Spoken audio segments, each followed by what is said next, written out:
Hi everyone, welcome to my channel education file amend. और इस video में हम पढ़ेंगे नेशनलिज्म एंड एजुकेशन के बारे में।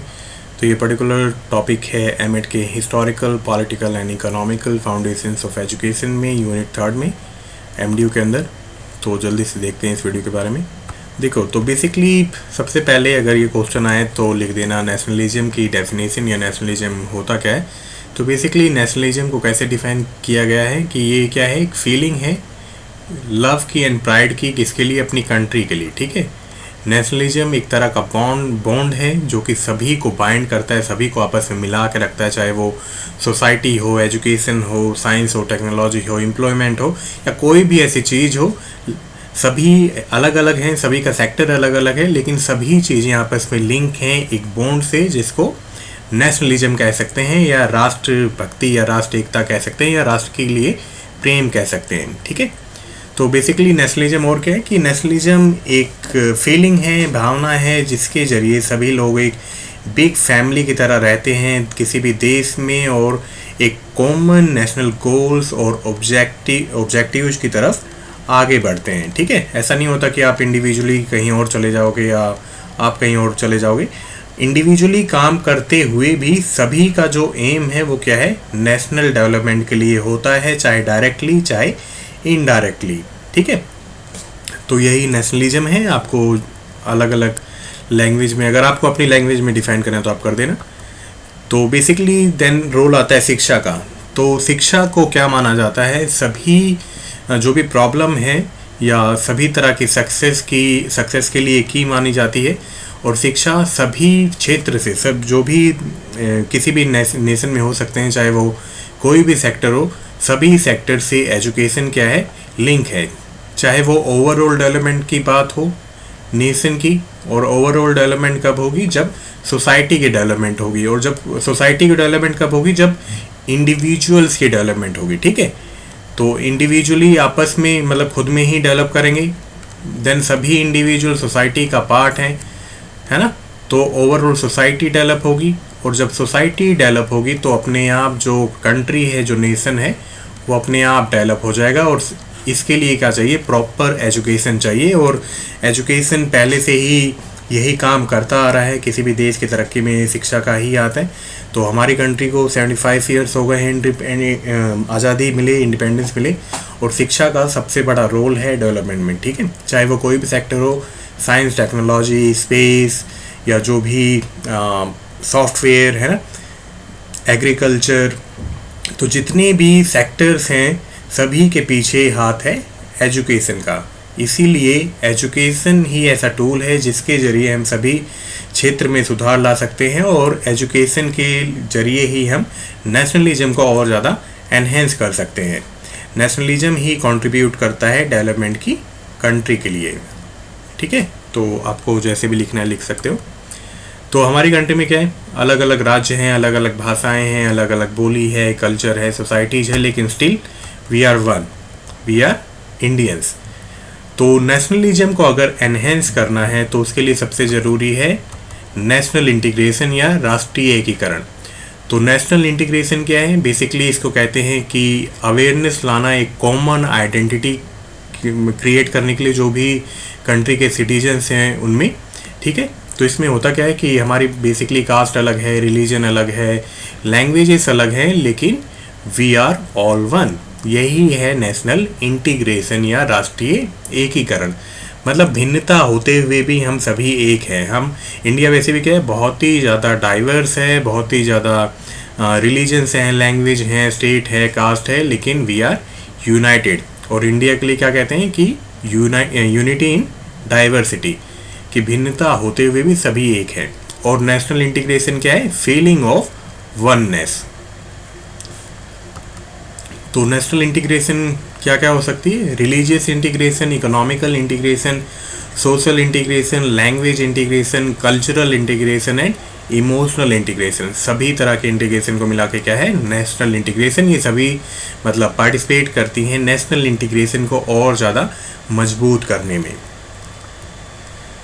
तो नेशनल इंटीग्रेशन को और ज़्यादा एनहेंस करने के लिए नेशनल इंटीग्रेशन डे मनाया जाता है 19 नवंबर को, और इस दिन एक प्लेज लेते हैं हम और इसको हिंदी में कहते हैं कौमी एकता दिवस भी।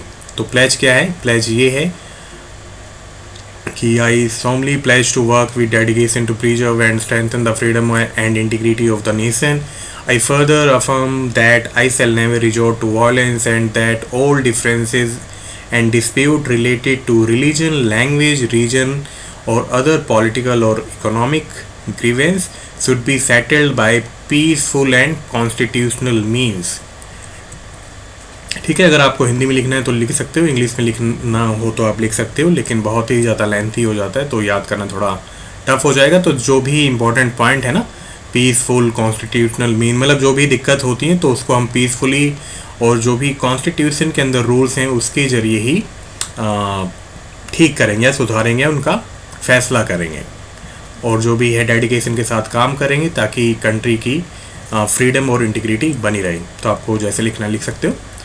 तो नेशनल इंटीग्रेशन को एस राधाकृष्ण ने कैसे डिफाइन किया था कि national integration cannot made by bricks and mortar, कि हम राष्ट्रीय एकीकरण को ब्रिक और मोटार से नहीं बना सकते हैं, मार्बल और हैमर से नहीं बना सकते, बल्कि ये क्या है, एक फीलिंग है जो कि शिक्षा के जरिए ही इंडिविजुअल्स के माइंड में बहुत क्वाइटली ग्रो करी जा सकती है। ठीक है, तो इन्होंने शिक्षा का रोल बताया।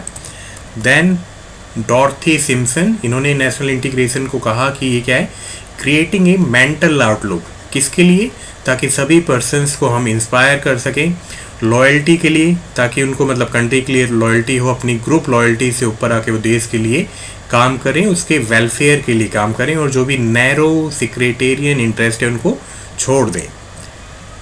तो ये है नेशनल इंटीग्रेशन इनके अकॉर्डिंग। देन नेशनल इंटीग्रेशन की ज़रूरत क्या है? तो इसलिए ज़रूरत है ताकि ब्रदरहुड और इंक्रीज हो सके, जो भी डिफरेंसेस हैं रिलीजन, रीजन, रेस और कल्चर के बीच में उसको एलिमिनेट किया जा सके, जो भी क्राइम है उसको एलिमिनेट किया जा सके शिक्षा के ज़रिए और नेशनल इंटीग्रेशन के ज़रिए।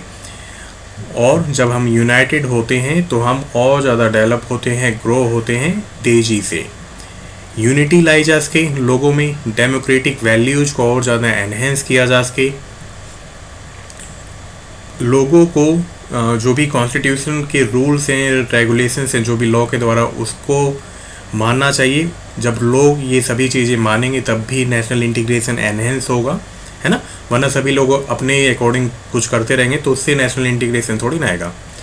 और क्या है, नेशनल इंटीग्रेशन ये भी है कि इसलिए भी एनहेंस करना ताकि जिन्होंने आज़ादी के लिए लड़ाई लड़ी, जिन्होंने अपने जान की कुर्बानी दी, उनके लिए भी एक रिस्पेक्ट कायम करना, ये रिस्पेक्ट बनाना। ठीक है, चलो, तो मेजर ऑब्स्टेकल्स क्या हैं?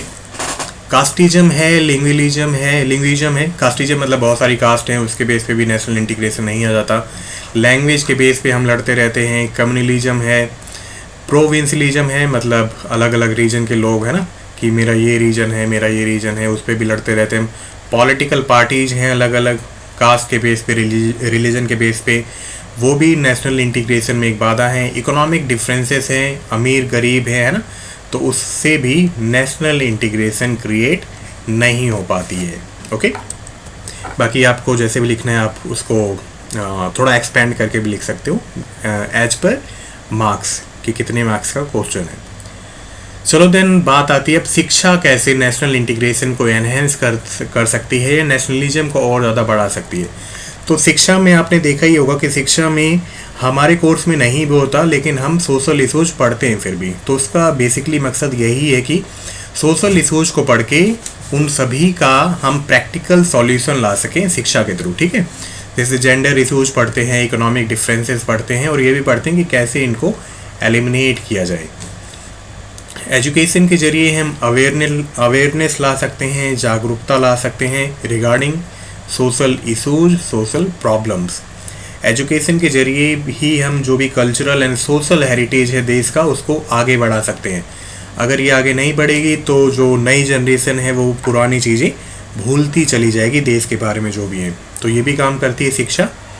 देन क्या है, एजुकेशन के ज़रिए ही हम बच्चों को या इंडिविजुअल्स को अवेयर कर सकते हैं अपने फ्रीडम फाइटर्स के बारे में, या जो भी इंसान थे जिन्होंने भी आज़ादी के लिए लड़ाई लड़ी, उनके लिए एक रिस्पेक्ट की भावना होना बहुत ही ज़्यादा ज़रूरी है। एक ऑब्लिगेशन होना, एक ऑब्लिक्ट होना या ग्रैटिट्यूड होना उनके लिए बहुत ही ज़्यादा ज़रूरी है, ठीक है। और जब हम इनका आदर करते हैं तो इट्स मीन कि we are paying gratitude towards them, कि हम उनको थैंक यू कर रहे हैं या धन्यवाद कर रहे हैं। एजुकेशन के जरिए नेशनल और डेमोक्रेटिक वैल्यूज़ इनकलकेट करना बच्चों में, कि भाई ब्रदरहुड होना चाहिए, रिस्पेक्ट होनी चाहिए, रूल्स को फॉलो करना चाहिए, सभी को फंडामेंटल राइट्स प्रोवाइड हैं, अपने हक का भी यूज करना चाहिए, फंडामेंटल ड्यूटीज़ हैं उनको भी निभाना चाहिए, कहीं पे भी कूड़ा करकट नहीं फैलाना चाहिए, रेड लाइट पे खड़े होना चाहिए। ये सभी क्या है, basically national and democratic values हैं, रूल्स एंड रेगुलेशंस हैं जो कि हमें मानना चाहिए, और शिक्षा इसमें बहुत ही ज़्यादा रोल प्ले करता है। अगर आप शिक्षित होने के बाद भी ये सभी नहीं फॉलो करते हो तो आपका शिक्षित होने का कोई बेनिफिट नहीं रह जाता, ठीक है। फिर तो आप पढ़े लिखे गंवार हो, इलिटरेट हो, बिल्कुल इलिटरेट इन द सेंस जो कि रूल्स और रेगुलेशंस ना मानता हो। मतलब शिक्षा के जरिए हम ये मानते हैं ना कि शिक्षा के जरिए लोगों में कुछ बदलाव आएंगे, और शिक्षित होने के बाद भी आप में अगर वो बदलाव नहीं आए हैं तो आपके शिक्षित होने का या एजुकेटेड होने का कोई बेनिफिट नहीं रह जाता। चलो देन क्या है, शिक्षा के जरिए ही हम जनरेशन को फ्यूचर रेडी करते हैं ताकि वो कंट्री के डेवलपमेंट में और ज़्यादा पार्टिसिपेट कर सके। जितना ज़्यादा कंट्री का डेवलपमेंट होगा उतने ही लोग आपस में कनेक्टेड फील करेंगे। देन है नेशनल ऑनर एक्ट 1981 में आया था। इसके तहत क्या था कि कोई भी नेशनल एंथम का, नेशनल फ्लैग का, इंडिया के मैप का, नेशनल एनिमल और बर्ड का कोई भी इंसल्ट नहीं करेगा, ठीक है। और अगर करता है तो उसके लिए फिर आई थिंक 3 साल की सज़ा या फाइन है। एजुकेशन और क्या करता है, जो भी बैरियर्स हैं कास्ट के बेस पे, रिलीजन के बेस पे, लैंग्वेज के बेस पे, उसको ब्रेक करने में मदद करता है और नेशनल डेवलपमेंट के लिए हमें मोटिवेट करता है। शिक्षा में आपने देखा होगा कल्चरल फेस्टिवल्स होते हैं स्कूल में, कॉलेजेस में, यूनिवर्सिटीज़ में। बेसिकली उनका मकसद क्या है, उनका मकसद यही है कि सभी कल्चर से जो भी बच्चे हैं वो आपस में आए, अपने कल्चर को शोकेस करें, और हमारे अंदर सभी कल्चर के लिए रिस्पेक्ट आए, है ना, और उससे सोशल कोहेसन क्रिएट हो, मतलब सामाजिक एकीकरण क्रिएट हो। और जो भी कल्चरल फेस्टिवल हैं वो इसीलिए यूज भी होते हैं ताकि सोशल इंटीग्रेशन आ सके। तो ये था nationalism and education. I hope आपको वीडियोस अच्छे से समझ में आया होगा। मिलते हैं नेक्स्ट वीडियो में। Till then bye bye, take care.